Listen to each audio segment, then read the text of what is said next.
Ah, who are you guys? Where did you come from? We really should have hired you, Clement. Hello, my friends, and welcome back to PlayStation Underground. We are playing VIII, Lacrimosa of Donna. Yes, we are. Coming to PS4 on September 12th. Hello, Alan Costa from NIS. Hello. Hello, Ryan Clemens. How you doing? And hello, Zach. Thank you for playing for us, even though this is the first time you've ever touched this game. My only question is, how many batches of fish soup should I make? As many as you possibly can. Yeah, so why far. not? Let's do 4. Yeah. Might be your only chance to do it, so. And then it turns out that you used vital materials that you needed later. Alan, thank you for joining us on Underground today. I get, Ease has a long history. It has a rabid fan base. But for those that aren't comfortable with it, tell me why VIII is so exciting. Well, in a nutshell, Ace is the premier Japanese action role-playing game.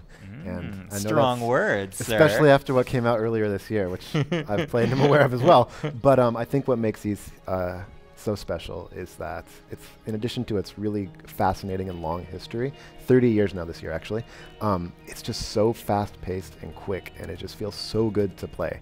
The movements are just really wonderful, and as you're playing, you get a real sense of exhilaration being Adol and playing him. There is really a tremendous sense of speed, and kind of the controls have very tactile, punchy quality to them, and I feel like is maintained through the series. And I will say that the soundtracks are always very lauded on the internet as well. Definitely. So I think fans have a lot to be excited about. And we were just talking off air that VIII, as with many of the games in the series, you can just play it. You don't have to worry about that 8 on the title. I mean, they are all stories of Adol and his adventures. Exactly. And they're pretty self-contained. Exactly, and that's what makes it so great is that, personally, I'm kind of into RPGs for the story, and so I get really interested and involved. And for people who have been there since the very beginning, you can actually trace everything, and there's these really cool Easter eggs and callbacks throughout the series. That said, yeah, you don't need to have played or even seen any of these before, and you can jump right in and know what's going on and enjoy yourself. Well, we've confirmed that there's a butt slam, so I already am sold on this game. I think we're set. And you were telling us also that, as Zach is demonstrating right now, you can switch characters during combat. Yes. Each character has a different damage type that they're applying to enemies. Yes. Is that a pretty fundamental part of the gameplay in Lacrimosa of Donna? It is. If, for example, right now he was fighting some crab enemies, if he were to have used Adol or Laksha, neither of their damage types would be able to pierce their carapace, so he'd be doing very, very minor damage. So changing your characters on the fly to adapt to what enemies' weaknesses are is critical to the game. Yeah, absolutely. And let's talk a little bit then about the story of Lacrimosa of Donna. As much as you can say without just blowing everything, don't tell us what the ending is.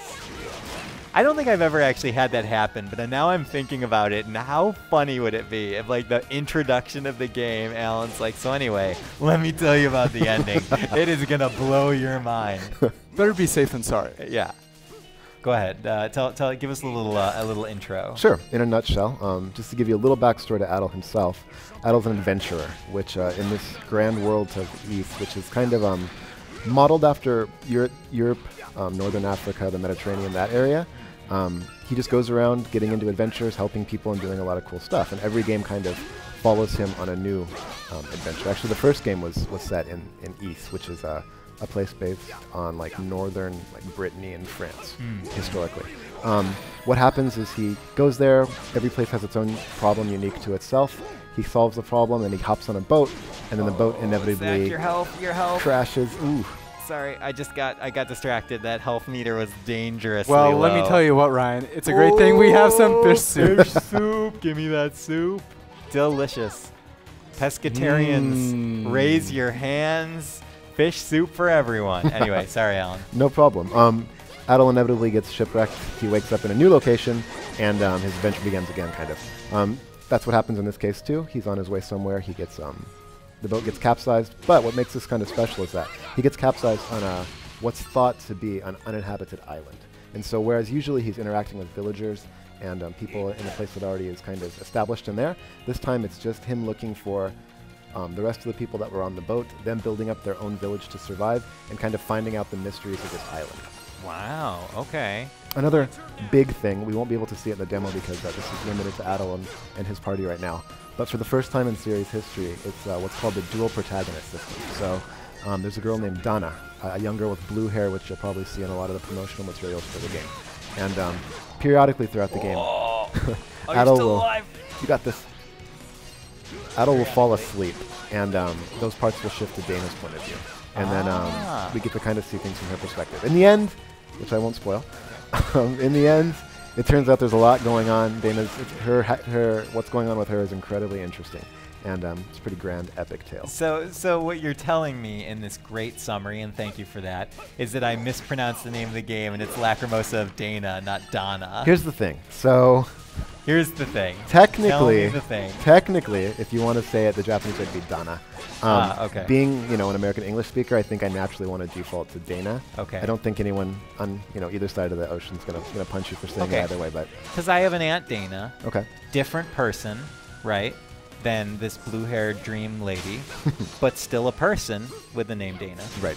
And a big fan. And she's just the biggest fan of the E series. Hardcore, has Adel emblazoned tattooed across her stomach. Yeah, she has it all. You would not believe this lady. None of that is true. But, Zach, I'm impressed. You're surviving really eloquently so far. Really well. I'm having a great time here, guys. I feel like I'm doing, or I'm not doing some things that I should be, Alan. Can you? Yes, actually. So let's talk about combat a little bit. As you can see, really fast-paced. Really visceral. One thing you're going to want to start doing is, as the enemies are attacking you, you're going to press R1. Okay. And that will allow you to, it's called a flash guard. And if you do it, if you time it appropriately, that'll give you some bonuses to your attack and it kind of put them off the enemy. So kind of like a parry. Okay. And then I've been leveling up here. Should I be applying my... Yeah, let's do that. Okay. Why don't you go ahead and go into the menu. Okay, is that... And then, yes, that, okay. Go back and then use the L1, R1.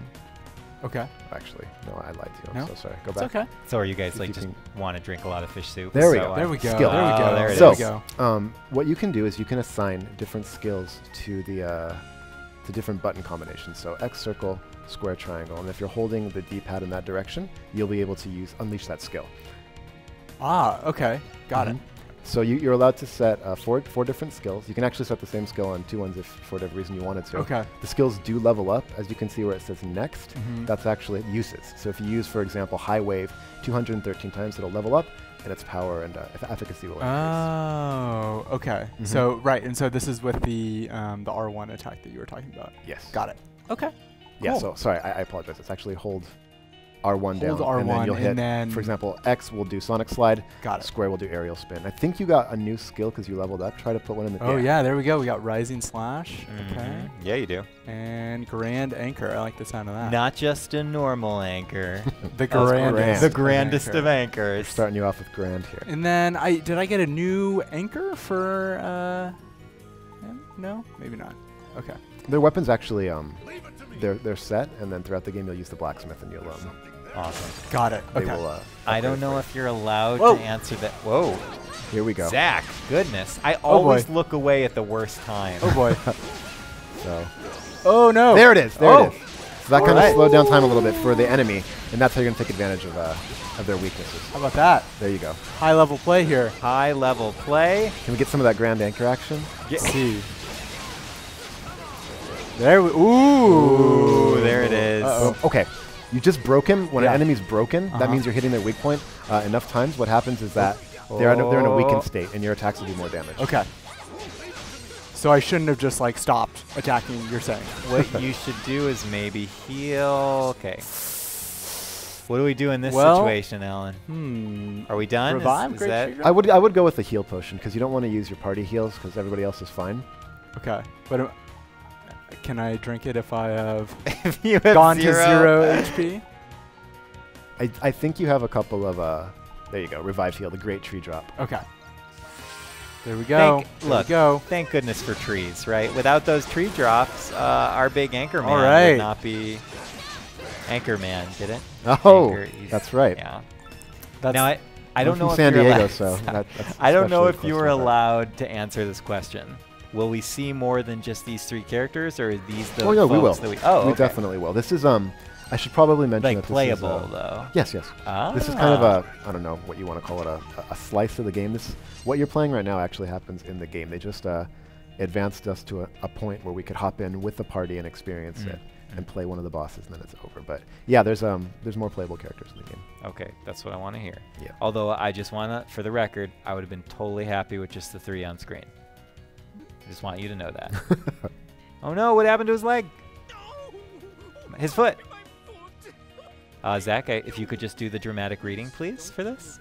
You know, I'm really trying to focus on my play right now. Okay, man. okay. I don't want to mess this part up. Okay. Yeah, this is one of the key A parts. lot of high action right now. high dexterity required.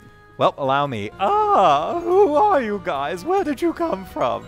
We really should have hired you, Clement. Oh, I actually do want to mention, because this has been something. For big something. You're like, how do I get Something. this guy off of voice acting as fast as possible? And this is actually going to sound worse than I mean it to, coming Okay. off that. Okay, But we good. did leave the Japanese voices in the game. So fans can enjoy either the original voice track or Clemens' wonderful voice. No, that's great. Thanks. And Oh Zach, boy. Oh, This seems like potentially a good stopping point or a good victorious point. yes. So we will see. This is the merciless shivering vase. Wow. I was really Vase? curious to see how you're going to say that. Yeah. I was like, does he say vase or vase? Should I have said vase? I don't know. I don't know what's right. What about vase? I think that one's not right. That might not be accurate. Thank you. So I'm noticing kind of combat-wise, it seems like this area certainly seems to favor the anchor play overall, like just general enemy types. Yeah, and then for this boss in particular, you might want to switch out to either Adel or Lacrimosa. Very nice. Oh, really? And they might be doing decent damage with that. Be Adel. Yeah, there's my man. Yeah, it looks like he's doing okay. I think he gets a little bit of a hit because this guy's kind of armored, but Right. he's still okay. Zach just goes straight for the butt. Always. Right, yeah, anytime there's a boss, you just hightailed around back. You just go nuts. If there's not a glowing red point, that's my Right. default. Right. Look for the weak point. If there is no weak point, just hit him in the butt. Oh, Hit him in the giant turtle butt. Okay, you got this. You're more than halfway. If you look at the bottom left, oh yeah. There you go. Zach, you got this, man. This giant Uh-oh. this giant Uh-oh. base Uh-oh. stands no Oh. chance, or has now 2/3 of a chance. Well, let's see here. When the going gets tough, you can heal. the tough gets going. You know, that feels anticlimactic. Well, actually, speaking of that, there is a boss rush mode in the game, which is kind of a serious staple. After you beat it, you're able to do a boss rush mode. So Oh, cool. some people are really into it. They'll pump up the Absolutely. difficulty to Inferno and just go through All these those speed runners just jonesing Oh, for yeah. the next big challenge. Oh boy. Oh boy. Zach, just take it easy now. Feeling good. All right. I mean, you've got this. No one is doubting you right now. This is pretty Oh, much in the boy. bag. Alan, final parting thoughts before Zach emerges from this battle, hopefully victorious. Well, I think for someone who's not played before, you're doing a fantastic Oh, job. thank you very I much. hope that, I mean, it speaks to the testament of your skill as a player, but hopefully the ease of playability of the game. Everybody, please look forward to it. We're super excited to bring it to you this September. Well, thank you, Alan. I really appreciate you being here to talk about VIII, classic JRPG series, finding more life on PS4. Congratulations, Yes. Zach. Okay, Oh. I hope that wasn't Alan's controller that you just dropped. We'll send you an invoice. We'll It's say- okay. Yeah, Well, PlayStation's got it covered for us. We'll find a couple in the closet. Ladies and gentlemen, that was VIII coming to PS4 and PS Vita on September 12th. Alan, Zach, thank you guys so much. Thank you so and much, we gentlemen. will see you next time on PlayStation Underground.